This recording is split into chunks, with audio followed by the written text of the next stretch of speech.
Thanks very much, Kevin. I just add my welcome to Kevin's to you all this afternoon. Thanks for the continued interest in these post-Brexit clinics. Standard format, we're going to do a number of presentations for you this afternoon. What we're going to focus on is I'm going to give you a bit of an update on where things stand with the protocol and some of the issues on the horizon. Billy's going to come in and talk a bit about the interaction between the protocol and the UK government's free trade agreements with various countries, and then we have Katy joining us to run through some of the findings of the recent polling that we did on voters' views in Northern Ireland on the protocol and on Brexit, and share a number of slides with you. And then, as usual, we'll open up the discussion after that. So please do put your questions, comments into the chat function, and we'll try and make sure we come back to all the points everybody makes. So you're all very welcome. I'm going to start off with just a few words, a few slides on where we are with the protocol and the issue of where are we and what's to come next. Okay, if you think back to when we were last met back in December, Billy shared us this slide on where things are with the ongoing discussions between the UK and the EU on resolving outstanding issues regarding the protocol. You'll be aware that a good number of issues are on the table, particularly around customs, particularly around SPS rules, particularly around medicines, and that back in December we had the UK and the EU having discussions on these and a range of other issues, mostly around governance, with a view to finding some sort of arrangements which would lead to the implementation of the protocol and allow us to move beyond the grace period, bring a bit more certainty to the relationship established by the protocol for Northern Ireland. One of the reasons for putting the slide up is because not a lot has changed since we spoke in December. There has been some progress made on the medicines issue, but in terms of the discussions and discussions and negotiations around what to do with customs and SPS controls, the two sides are still in talks, and the indications are that there's still some distance between them, and so that we should not necessarily be expecting any resolution of the outstanding issues anytime soon. That said, there have been developments in and around the protocol, some of which I'm sure we are all aware of, but I'd just like to run through to give you at least my take on some of those key developments. We held the previous post-Brexit clinic back in the middle of December, when David Frost, the UK Minister responsible for the implementation of the protocol, and Maroš Šefčovič, the Vice President of the European Commission on the EU side responsible for the protocol, were in this sort of series of regular talks, seemed to be meeting most Fridays, tweeting their own particular perspectives on what was happening with the protocol, and just not really getting a sense that there was too much progress being made, other than the fact that the two sides were at least talking to each other and at least beginning to understand their respective positions on a number of issues. I think it was that weekend we woke up, well, those of us following Twitter on Saturday night heard the announcement that David Frost had resigned his position. He didn't actually cite issues around the protocol for his resignation, but he left, quite surprisingly for a lot of people.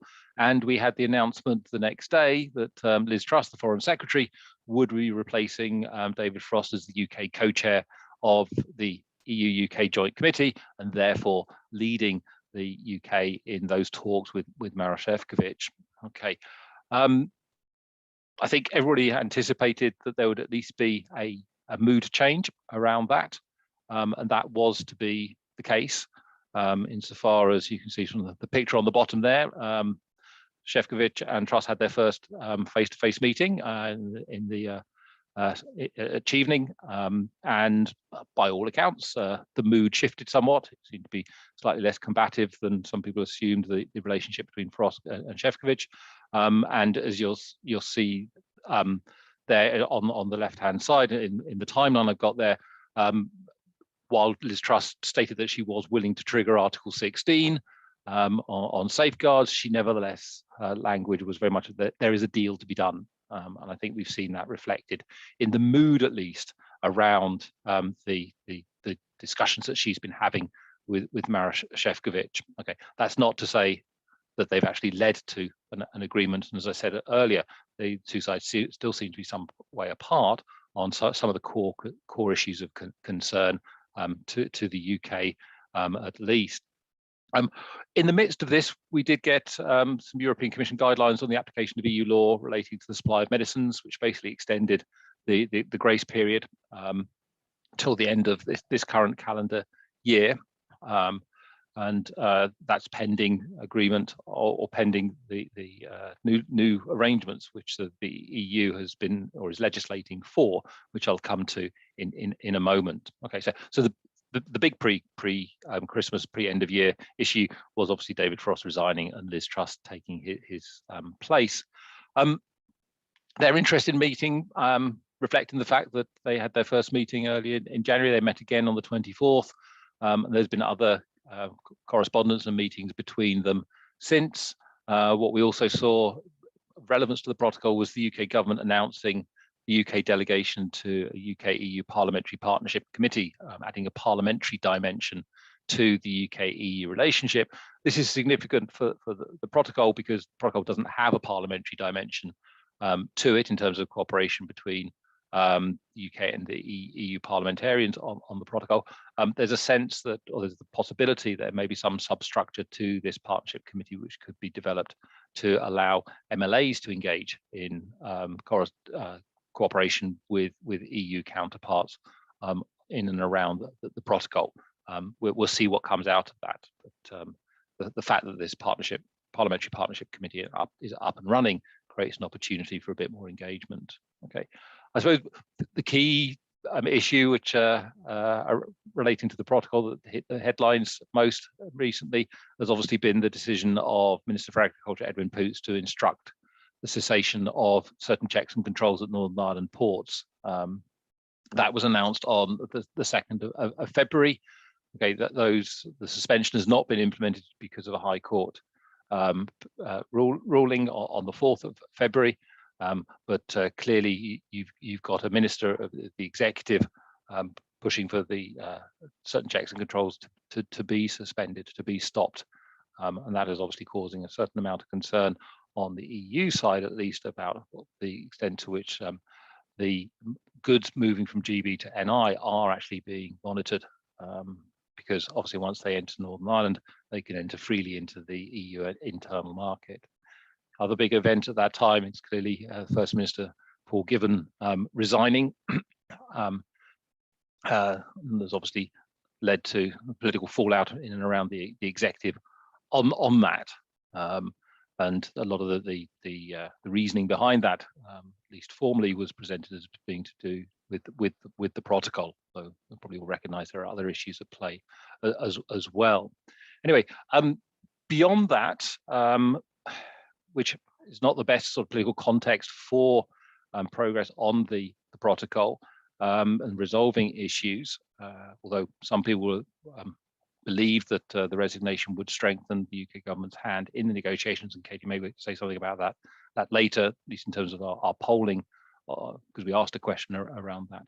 Beyond all this, there has been a little bit more regularization of some of the institutional framework for the protocol, insofar as the UK-EU Joint Committee actually held a meeting for the first time since June last year on the 21st of February.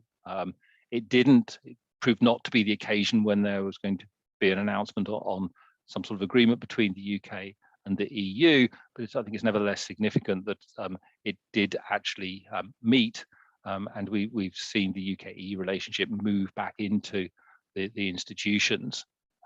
We'll see how that plays out in due course. Okay, as far as that joint committee is concerned, it did produce a joint statement, a reflection of the improved mood between the UK and the EU following the appointment of the Foreign Secretary to lead for the UK on the discussions, negotiations with the EU.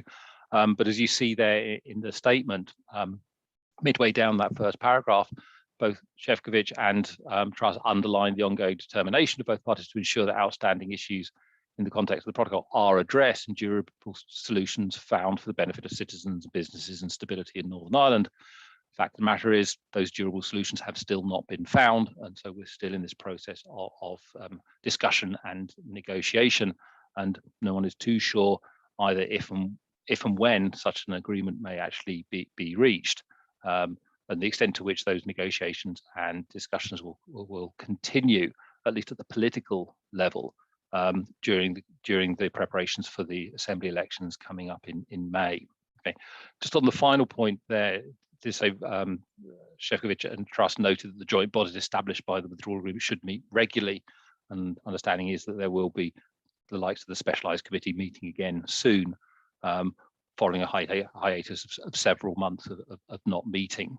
Okay, we'll see what that means for the improvement of relations between the UK and the EU on the protocol, and for the resolution of some of the outstanding issues that the two sides are facing. Okay. Final slide to me. What next? Well, we've got this regularization of meetings. We'll see whether those ongoing UK-EU talks, negotiations lead to some resolution of the outstanding issues. For the moment, I think the focus is going to be very much on the technical level. We won't be hearing so much of sort of Šefčovič Trust talks for a while yet. This is now being essentially left to the officials to work on the technical detail. What we also should see before too long is the supply of medicines issue being formally addressed through the adoption by the Council and the European Parliament of changes to the relevant EU legislation. You may recall back in October, the EU made various proposals to maintain the supply of medicines into Northern Ireland under the protocol. Those eventually led to formal legislative proposals, which have gone out to the Council and European Parliament on the EU side, and those are currently going through the process of formal adoption. We'll see how quickly that is done, but the expectation is it will be obviously sometime this year. As I said, UK-EU deal on outstanding issues could be forthcoming. I don't think anybody should necessarily hold their breath for it happening in the short term. It's partly because we got the Assembly election coming up, and that in itself is going to be very interesting for the discussions around the outstanding issues between the UK and the EU on the protocol. Essentially, because we know that for some political parties in Northern Ireland, the protocol is going to be a very, very prominent issue in their campaigning, and we've already seen Jeffrey Donaldson indicate that he will not actually contemplate returning into an executive unless the outstanding issues to do with the protocol are resolved.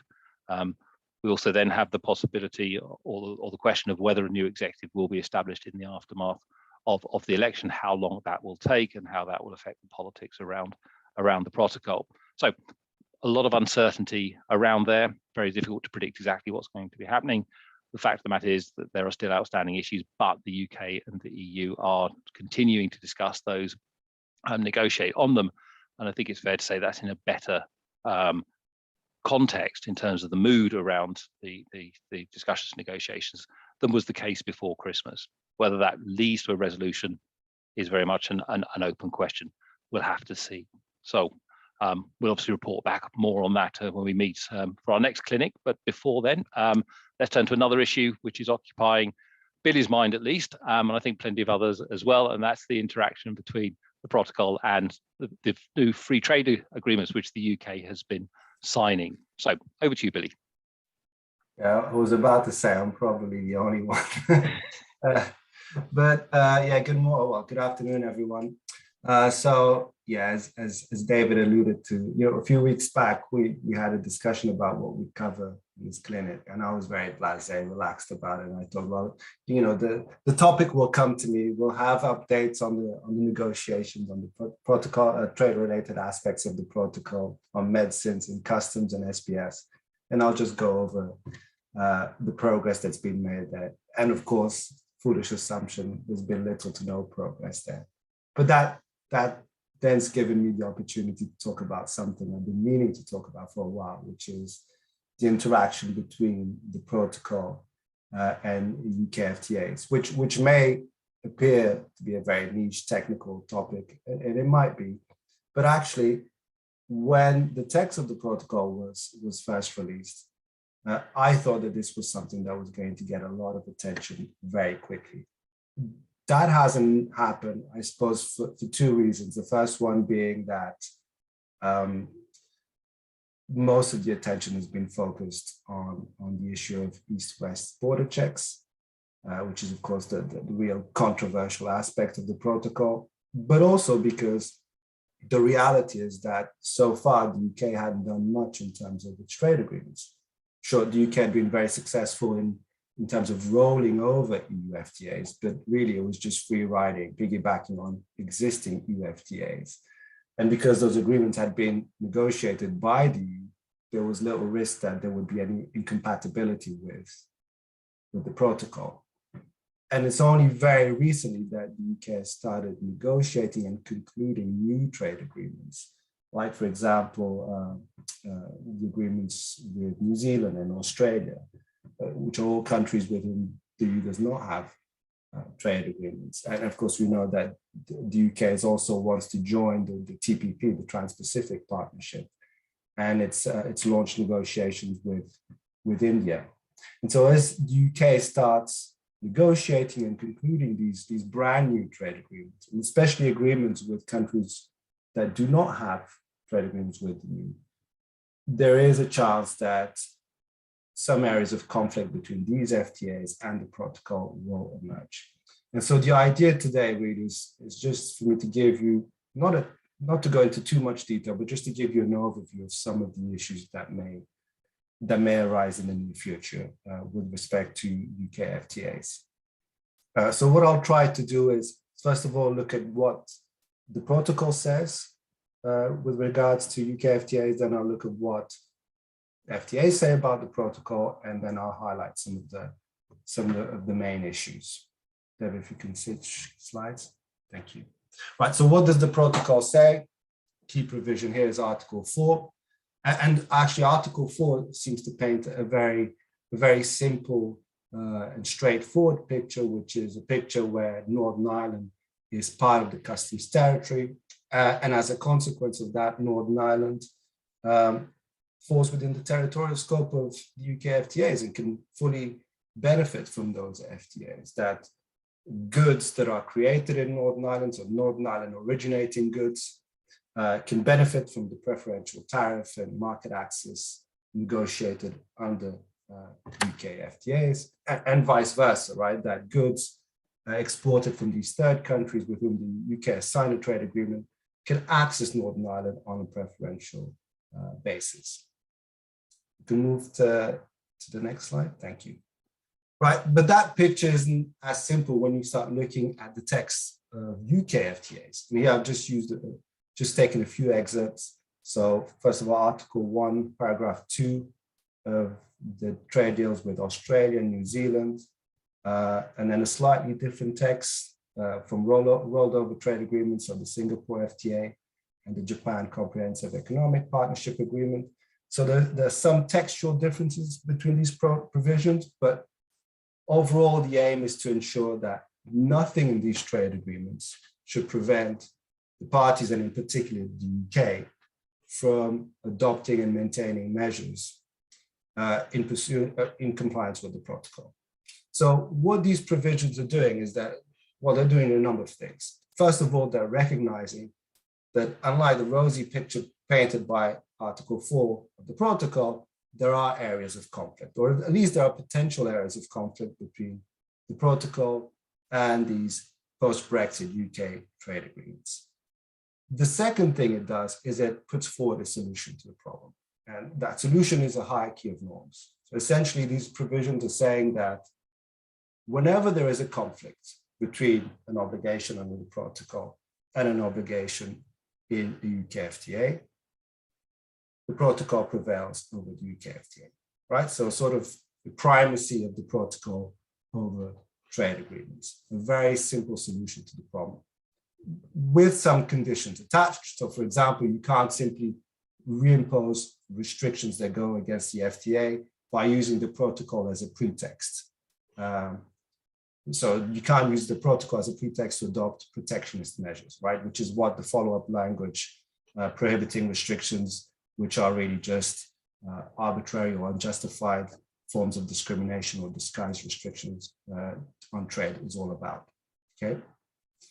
So, the third thing that these provisions do is that they say that, well, when you identify a conflict, you need to engage in consultations and reach a mutually acceptable solution, right? So what that mutually acceptable solution is, well, that's subject to negotiations, and I suspect it will change from one case to the next, depending on the trade agreement, depending on the trade flows between the countries involved.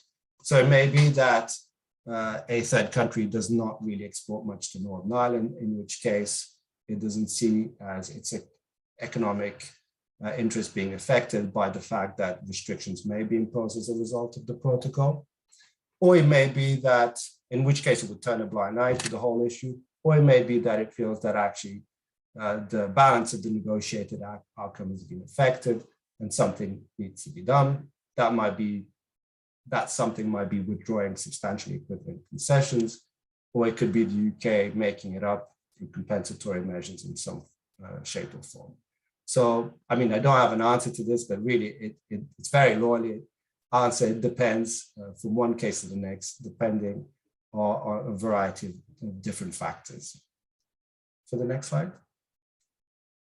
Right, so I've talked about these potential conflicts. What could they possibly look like?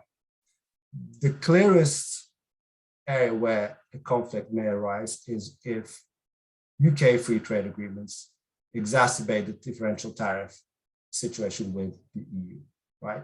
So if the UK FTA leads to a situation where UK tariffs are much lower than EU tariffs on imports from third countries. And of course, this goes back to a topic which you're already aware of, which is the at-risk regime that's created by the protocol, right? So when it comes to third country imports, you already know that these are subject to EU tariffs when they access Northern Ireland, unless you can show that those goods are not at risk of being moved on to the EU. And how do you do that? Well, you show that those goods are being imported by a licensed importer and that the tariff differential with you does not exceed 3%. Now, of course, if the UK is starting to negotiate trade agreements with countries that do not have trade agreements with you, the likelihood is that tariff differential will be exceeded in a number of tariff lines, right? So if the UK starts negotiating a trade agreement with Indonesia and the EU does not have a trade agreement with Indonesia, let's say the UK-Indonesia trade agreement is a tariff-free deal, the likelihood is that the tariff differential will be exceeded, in which case imports from Indonesia into Northern Ireland will be subject to EU tariffs, right? The same issue arises with respect to trade remedies, right? Because Northern Ireland has to follow suit on EU trade remedies. So for those of you who don't know, trade remedies are legal mechanisms through which a country can increase barriers to trade, usually by increasing tariffs significantly in order to protect their domestic industries. So they can be anti-dumping duties, countervailing measures, safeguard measures. But whatever form they take, if the EU decides to adopt a trade remedy under the protocol, Northern Ireland has to follow suit, right? So what happens, again, in a hypothetical scenario where the UK signs a trade agreement with Indonesia and it's a tariff-free trade agreement, and the EU decides the next day to impose anti-dumping duties on a set of imports from Indonesia, Northern Ireland would have to follow suit. And so in both cases, what you have is a situation where Northern Ireland businesses will not be able to fully benefit from the preferential tariff treatment and market access concessions negotiated under UK FTAs, but also the UK's trading partners may not be able to export their goods to the UK, especially if they access the UK via Northern Ireland under that UK FTA, okay? Another issue that may arise concerns the regulatory commitments that may be included in FTAs, right? So you could have a situation where the UK signs a trade agreement whereby goods, for example, or beef products that are treated with growth hormones can access the UK UK market, including Northern Ireland. That wouldn't be possible under the terms of the protocol because it would go against EU rules. As things currently stand, it goes against UK rules as well. You could have a situation where a trade agreement also includes some sort of mutual recognition of rules arrangement on a specific set of products. Again, because Northern Ireland is tied to the EU internal market regulatory regime, it would probably be excluded from that type of arrangement. But I do want to say that I don't want to overplay the risk when it comes to regulatory commitments, because the reality is that even the most comprehensive and deep, ambitious trade agreements rarely tend to go too far when it comes to regulatory commitments. So these concerns, as far as regulatory issues are concerned, are more theoretical. I don't think they're particularly realistic at this stage, but they can't be entirely dismissed. So that's it, really. I just wanted to mention one final point, which is, and here I'm bringing another layer of complexity, which is the interaction between the protocol, UK FTAs, and the Internal Market Act, right? So the UK Internal Market Act is this legislation which is intended to ensure that there are no barriers to trade, no trade frictions within the UK. And it may be relevant in this discussion, specifically Section 46 of the UK Internal Market Act. So I've included a passage of this provision. It says an appropriate authority, and an appropriate authority includes the government, must have special regard to the need to maintain Northern Ireland's integral place in the United Kingdom's internal market, to the need to respect Northern Ireland's place as part of the customs territory of the United Kingdom, to the need to facilitate free flow of goods between Great Britain and Northern Ireland. This might be speculative, but it is worth asking whether the fact that the UK is negotiating trade agreements where it is increasing the tariff differential with the EU and therefore knowingly increasing barriers to trade, barriers to east-west trade between GB and Northern Ireland, whether that is in line or in compliance with Section 46 of the UK Internal Market Act. So I'll leave it just there with this question, because I'm sure I've already exceeded my time. Thanks very much, Billy. Be interested if someone comes back with a response to that particular question. That's really interesting. It's an aspect of the protocol which hasn't received much attention, but obviously is going to be important as the UK does conclude more and more of these trade agreements. Okay, I'm going to stop sharing my screen. I'm going to hand over to Katy, who's going to talk us through some of the findings of our recent polling. So Katy, over to you.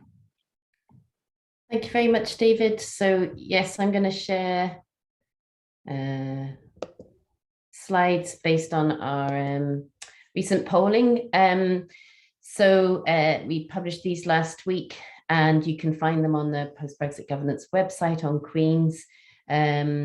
We've got the overarching data tables there, and then a fairly full report giving you a sense of pretty much every question that we asked and the overall impression. So you'll know by now, as faithful attendees of this clinic, that we've been conducting these every 4 months or so, which is really good in that we're able to look back on developments over the past year, such as there have been, with respect to public opinion on the protocol in Northern Ireland. Our most recent poll included questions that we've asked since the beginning, and also some new questions as well. And I'm going to give you a sense of those, presented in a slightly different way for the most part from the way in our report, and give you a little bit of other stuff that we haven't yet presented publicly. The most recent poll was conducted at the end of the memorable week, as David has already talked about, in which Minister Poots and First Minister Given made some rather significant gestures and acts with respect to the protocol. And we were able to get in a couple of questions on that in our poll. So it was very much in the forefront of people's minds, and we had over 3,000 responses to this particular poll. Our weighted sample to be representative is just over 1,500, and the margin of error is plus or minus 2.3%. So this familiar table is just our first question with respect to people's opinion on the protocol. And what we see now is 50% saying the protocol's on balance a good thing, 51% saying it's appropriate for managing Brexit impact. You can see here, though, that we haven't seen a great decrease in those who disagree with that, or indeed strongly disagree with that. Other notable findings is that people's self-description as having a good understanding of the protocol has continued to increase, being at 77% now. And one thing that we've seen consistently across time has been the clear majority of people in Northern Ireland thinking that particular arrangements are necessary for Northern Ireland arising from Brexit. So that's over 2/3, and that's been fairly consistent. So this is a complicated slide, apologies for that, but essentially it's to show the time series analysis of what's happened with regards to that particular question: is the protocol on balance a good thing? And this is looking at in terms of self-description, how people, whether people describe themselves as strong unionist, neither strong nationalist, or slightly nationalist or unionist. So you can see there the unbroken lines are agreeing with the statement that the protocol is on balance good. The broken lines are those who disagree. So you can see the most significant change came in October. So our last poll that we presented to you was a shift away from the sort of even split on that question towards a move in which a majority just was saying that the protocol is on balance good. And then you can see where the movement has come from. So strong unionists and strong nationalists have not changed their opinion around the protocol. They're on opposite ends of the spectrum. You see that nationalists as a whole, slight nationalists, are pretty much aligned with strong nationalists on this question. That's similar across the board on a lot of protocol related questions. And then you can see those who are neither unionist nor nationalist, how they have shifted as well, particularly in October, and that has remained fairly consistent since October. So you see the move there towards people who were before undecided around the protocol, moving to think it's on balance a good thing. And then you can see the slight unionists and how they are at a different point to the strong unionists in their views on whether the protocol is on balance a good thing. So there is variation amongst slight unionists on that question, but you can see they're not as firmly consistently disagreeing that it's good compared to the strong unionists.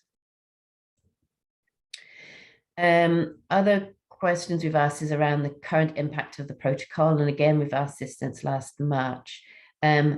These figures are basically taking the number of people who are saying it's having a positive impact, and taking away from that those who say it's having a negative impact, and then we get these generally negative figures.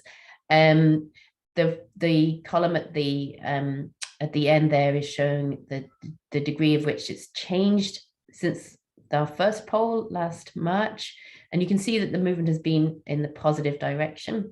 However, it's starting from a very low base point, negative base point. So again, the shift came in October, a move towards more positive views. The view on the economic impact of the protocol on Northern Ireland shifted very strongly towards the positive end in October, and that's settled a wee bit in February. Most strikingly and consistently, we see the most negative impact is seen with respect to political stability in Northern Ireland, possibly unsurprising given that it came at the end of that particular week. Also a view on negative impact with respect to British, Irish and UK-EU relations. Positive overall, just with respect to its impact on the Belfast Good Friday Agreement and on North-South cooperation and on no diminution of individual rights. We asked a set of statements to see whether people agreed or disagreed, and so the ones in red are where you have the plurality of people where they sat on this one. So a clear majority believe that there should be formalised structures for the UK-EU bodies overseeing the protocol to hear directly from business and civil society organisations in Northern Ireland. And that relates to the fact that one of the issues over which people are most highly concerned is the lack of representation from Northern Ireland in governance of the protocol. David mentioned UK-EU Parliamentary Partnership Assembly. We snuck that question in, and we see a majority agree there should be a subcommittee dedicated to Northern Ireland that includes MLAs. Another statement that people, a clear majority agreed with, is that if the UK and EU fail to come up with a solution soon to the outstanding issues, that it would undermine peace and stability in Northern Ireland. So that isn't to say that the protocol undermines peace and stability, but it would be the absence of UK-EU agreement. Also, notably, a majority thinking that the protocol provides Northern Ireland with unique economic opportunities, which could benefit Northern Ireland. We see a clear majority agreeing with that. The next two statements are related, I guess. So one is about the UK government prioritising upholding its international treaty obligations, including this protocol. We see a majority agreeing with that, although almost a third disagree. And then we see a majority disagreeing that the UK government would be justified to trigger Article 16 now, and 4 in 10 think it would be justified to do so. We snuck in the questions on Poots's and Givens's decision, and we see that the majority of people, around 6 out of 10, disagree with Poots's decision to order officials to cease border checks, and also did not believe that Paul Given's resignation would strengthen the hand of the UK government in its talks with the EU. And last but not least, the notion that the print and broadcast media can be relied upon generally to provide balanced coverage of political and economic developments on the protocol. We see here only 1 in 5 people think that that's the case. It's very concerning, I think, that there's such a lack of trust in in media, and the question is how people do get reliable information on the protocol, with the exception of your good selves who attend things such as this. So we also ask questions on trust and distrust, as you know, and this is just trying to show you as simply as possible what's changed even since June last year. And you can see I've just highlighted there in blue the ones that are going the right direction, so to speak, and that are above the margin of error.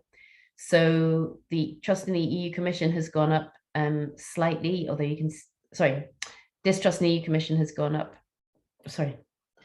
Katy, Hayward. Distrust in the EU Commission has gone down, trust in the EU Commission has gone up.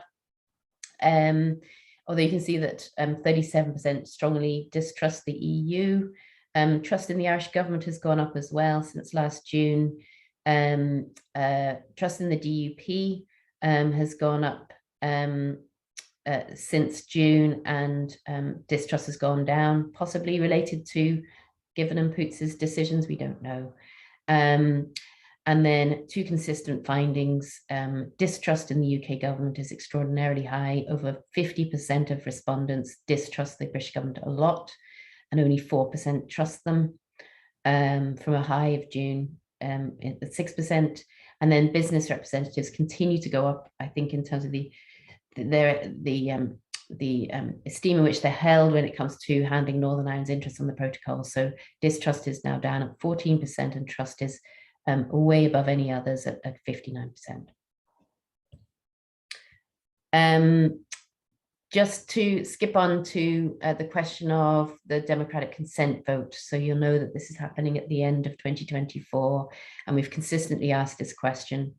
And we see 50% saying they want full application of the protocol, or that's how they'd like MLAs to vote.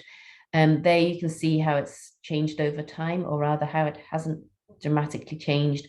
What we've essentially seen is people who don't want to see Articles 5 to 10 continue to be applied have remained fairly consistently of that view.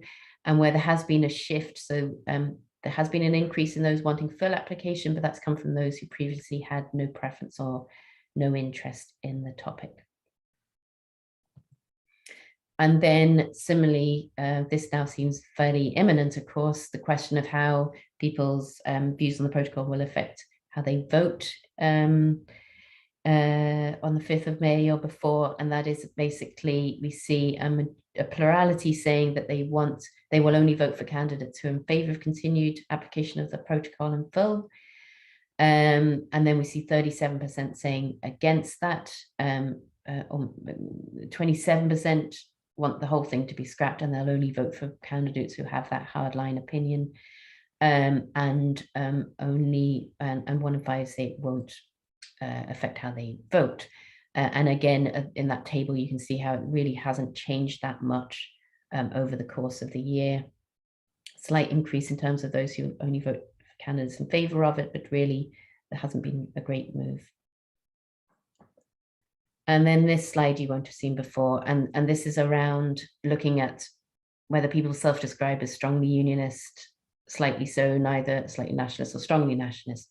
And this is quite interesting, I think.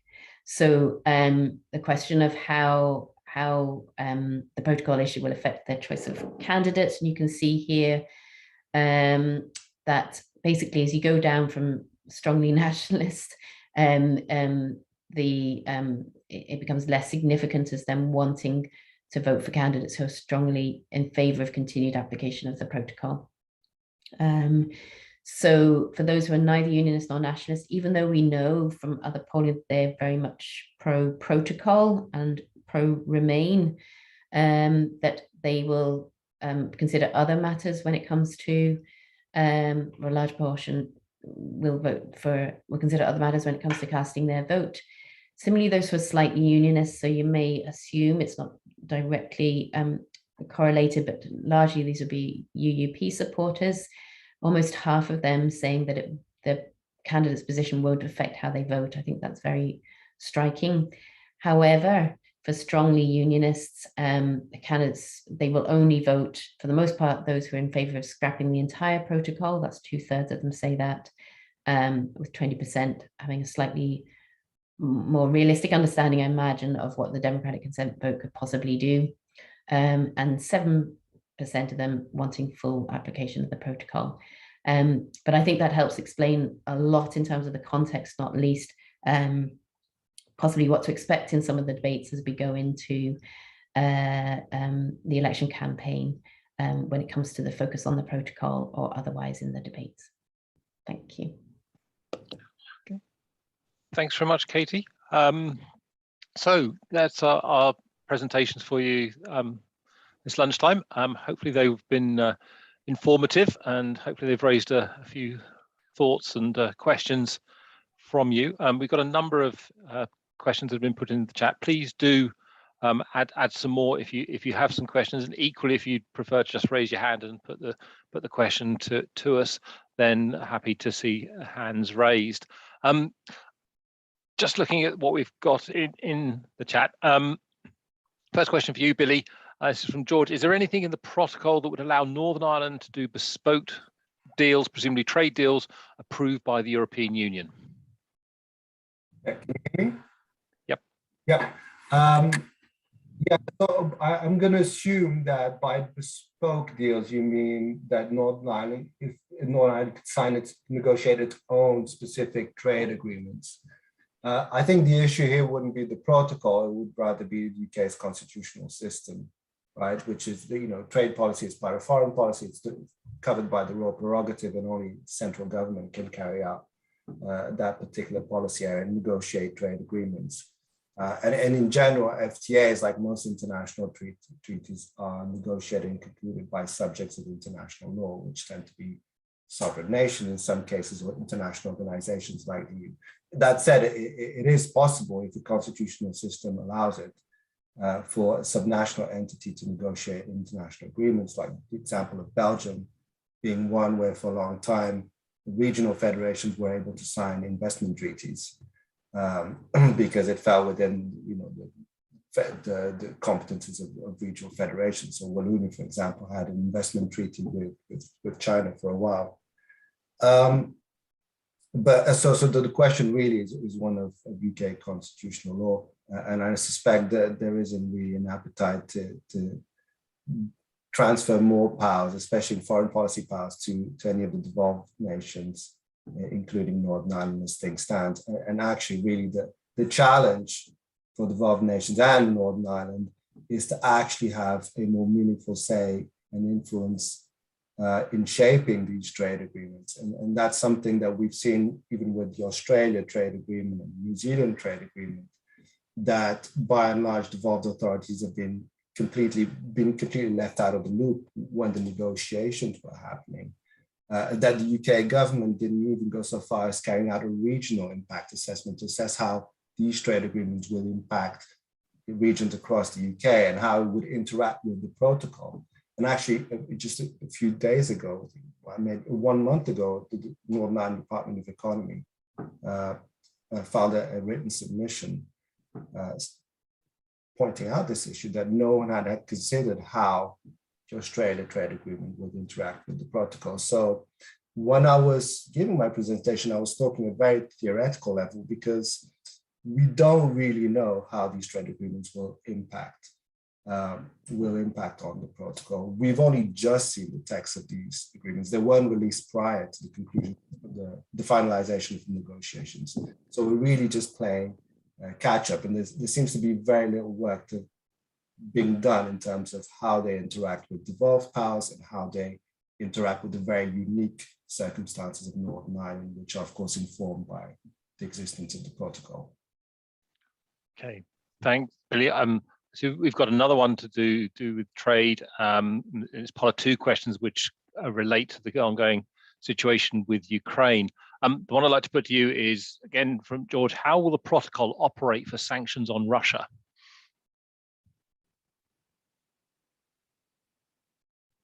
You're on mute, I think. It's not something I thought of. In terms of these sanctions, you have to distinguish between sanctions that are targeting individuals, like we've heard a lot of discussions about asset freezing measures, for example, with Roman Abramovich and so forth, and those aren't really trade-related measures. So they wouldn't be covered by the protocol. If we're talking about trade measures in terms of trade sanctions, in terms of increasing barriers to trade on Russian imports, for example, which is something that's being discussed and applied, then my understanding is that the protocol would require any Russian imports accessing Northern Ireland to be subject to those barriers to trade, whether they be quotas or tariffs, for the simple reason that they would be automatically assumed to be goods at risk of being moved on to the EU. Okay, right. The other question there comes from Bridget. Do you think the invasion of Ukraine will change EU-UK relations? I don't know. Billy, do you want to say a word on that? And then I'll go to Katy, and I might add a word myself on that one. I don't think I'm qualified. I don't think any of us is necessarily qualified to say with any authority at the moment. But, Katy, any perspective? No? Okay. I suppose as someone who follows EU external relations and the broader UK-EU relationship, okay, it obviously this last week has raised questions to the extent to which the UK and the EU will align on approaches to Ukraine. Now, we have to remember there that it's not just the UK-EU relationship, but it's the way in which the UK as part of NATO, alongside many of the EU member states, will be aligning as well.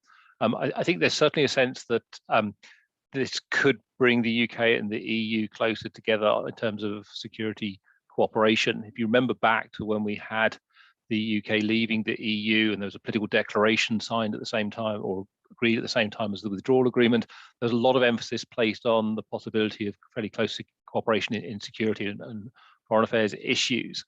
That didn't actually come into being with the trade and cooperation agreement. There's been a fair amount of criticism around for the fact that this has not been addressed, partly because, as I say, many of the EU member states are also members alongside the UK of NATO.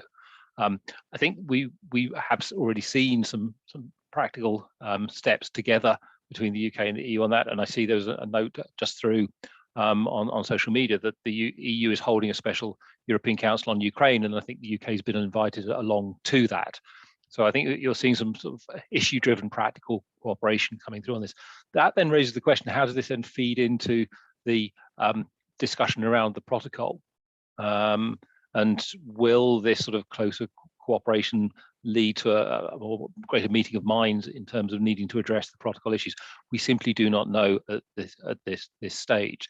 But I think it's just as we've seen with the appointment of Liz Truss as Foreign Secretary, the mood has shifted. And I think that with the Ukraine, seeing the UK and the EU cooperate on more issues, that sort of a mutual understanding of each other's interests will play out more, and that then may actually impact on the mood, at least around the implementation, around the discussions on the protocol. Okay, so that's obviously one to watch very, very closely over the coming weeks and months. On the polling. First, to flag that Kevin's kindly posted the link to the polling on the project. If you go to our project website, you'll see the link through to the polling. But there's a question in there specifically about the polling. Is there a question along the lines of if there were funding to mitigate any of the costs of Northern Ireland consumers of operating the protocol, would this make it more acceptable? Katy.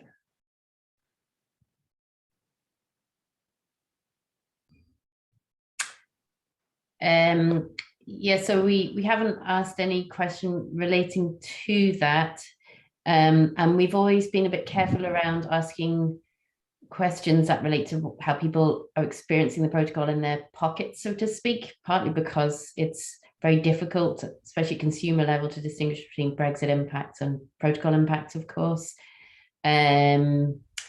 So it would be difficult to sort of answer that, although the qualitative comments, so people have a chance to put in comments of their own if they wish, and hundreds of people do that, and our colleague Lisa Whitten analyses those, and some would, I think it is interesting that a lot of the comments around the experience of the protocol don't tend to talk about personal experience, mainly around things not being able to be delivered anymore, high delivery costs.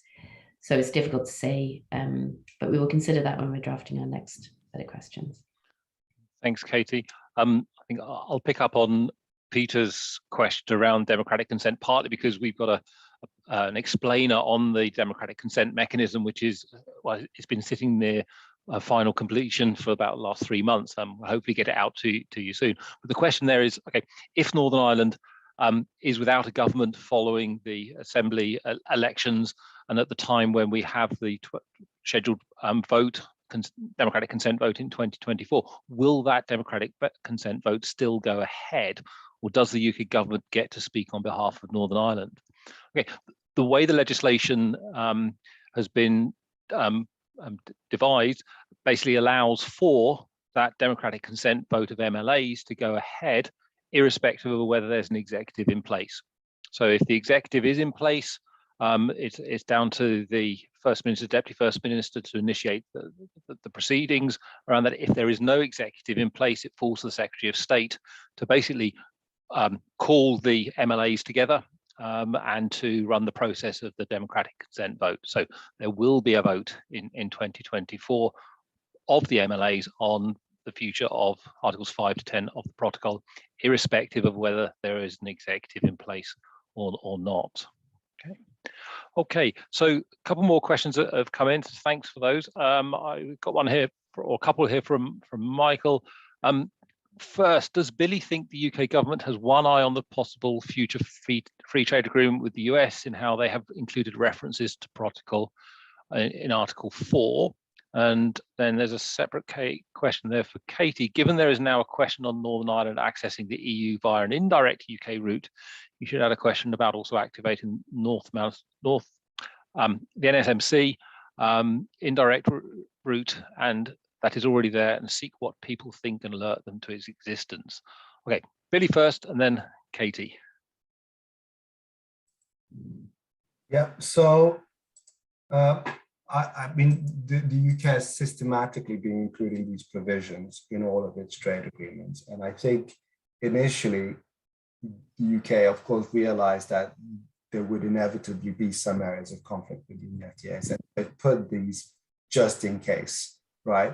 And I think maybe at the time when we started including these provisions, we weren't quite clear in terms of what the potential repercussions would be in terms of, the conflicts between FTAs and protocols. So it was an insurance policy. I don't think it was a specific, with the US FTA specifically in mind. Of course, the US FTA is always a big focus for the media, and you talk about growth hormones, about chlorinated chickens, and all of these regulatory issues come up. What I will say about that is that in the UK-Australia trade agreement, Australia allows for growth hormones and other farming practices that are prohibited under EU law, and so far prohibited under UK as far as I'm aware. And the UK didn't really make any concessions in that area. Of course, there is it's different negotiating with Australia than it is negotiating with the US. There might be a power symmetry there that might lead the UK to make further concessions. And then, of course, there's a potential there for if regulatory concessions are made, that this would create problems for Northern Ireland insofar as the protocol is concerned. Okay, thanks, Billy. Katy, do you want to come in on that question? And there's also another question a bit further down relating to the only vote for candidates who X question in the protocol. So to answer Michael's question first, so Article 14 of the protocol on basically the section on the specialised committee says that the specialised committee, the UK specialised committee on the protocol, can examine and consider proposals from the North-South Ministerial Council or the North-South implementation bodies with respect to the implementation and application of the protocol. As far as I know, there's been no such proposal made from any of the bodies or the NSMC so far. So it's a very important inclusion, but it's a limited one. But yes, we'll consider asking a question on it, such as it might be helpful without raising people's expectations of what it might actually mean. And sorry, I missed that other question on the... Yes, the I will only vote candidates who question may give the impression that the protocol has greater importance in voting decisions than it actually has. As the protocol policies of all candidates are close to binary, unionist, anti, everyone else pro, surely it is unlikely that the protocol will cause a voter to have a change, to change their usual preferences. Yeah, well, it's a good question actually, and we tried to capture that in an earlier poll where we said, I am prepared to vote for a different candidate to before in order to make sure that they are anti-protocol or pro-protocol or whatever. It got a bit complicated and I don't think it really helped. I think we basically realized people are answering the same way. It didn't really reveal very much. But I think what this does show, when you're looking at it in terms of that sub-analysis, with respect to slightly unionists and the neithers, essentially you can see, yes, maybe for the nationalists, they can assume for the most part that those candidates will be pro-protocol. But for the unionists and the neithers, there is other issues, slight unionists, and there are other issues that, and especially the Green Party too, included in that, there are other issues that sort of motivate them to vote for those parties. So generally it doesn't determine which way people are going to vote necessarily, but I think it just shows how, particularly for the so-called middle ground, that the picture is a little bit more complicated than unionists being anti-protocol and nationalists pro-protocol. There's a bit of space there amongst the slight unionists. Okay, thanks.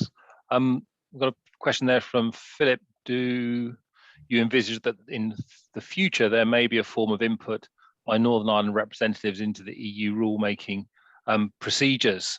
I might say a few words on that and then come to you, Katy, around sort of the stakeholders and some of the developments we've seen around there in terms of engagement. One of the big differences between EU, being an EU member and being a non-member, is participation in decision-making, in rule-making. The EU has always operated the line that involvement in EU decision-making processes is the preserve of member states and member states only.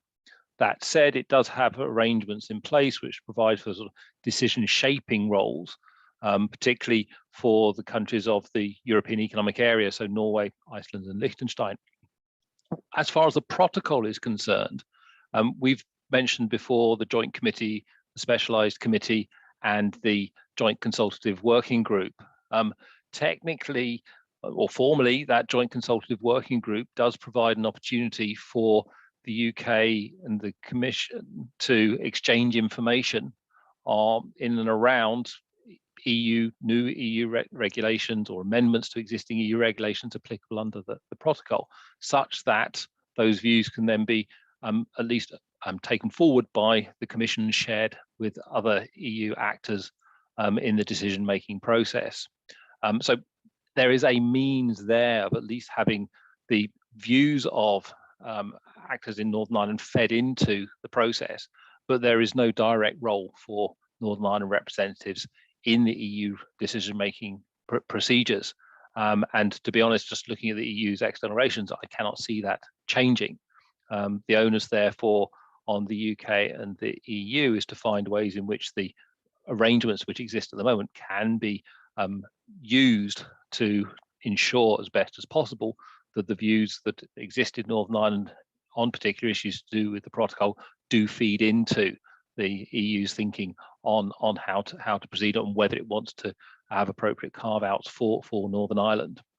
We'll have to see how that operates. We're still at very early days there, but I think it is worth noting, going back to some of the discussions between the UK and the EU, there is suggestions being made about enhancing or regularizing some of the stakeholder engagement, which is developed on an informal basis over the last year or so in and around the protocol. I don't know, Katy, do you want to say a few words about that? Yes, so just to complement what you're saying, really, so there has been evolution of governance of the protocol in a sort of informal ways. So there's been an increase in like ad hoc meetings and consultation between the UK and EU and business representatives in particular, but also representatives of civil society. In terms of engagement with elected representatives, we have also seen possibly the most substantive example of that is when Šefčovič and Lord Frost appeared before the Assembly Committee, the executive.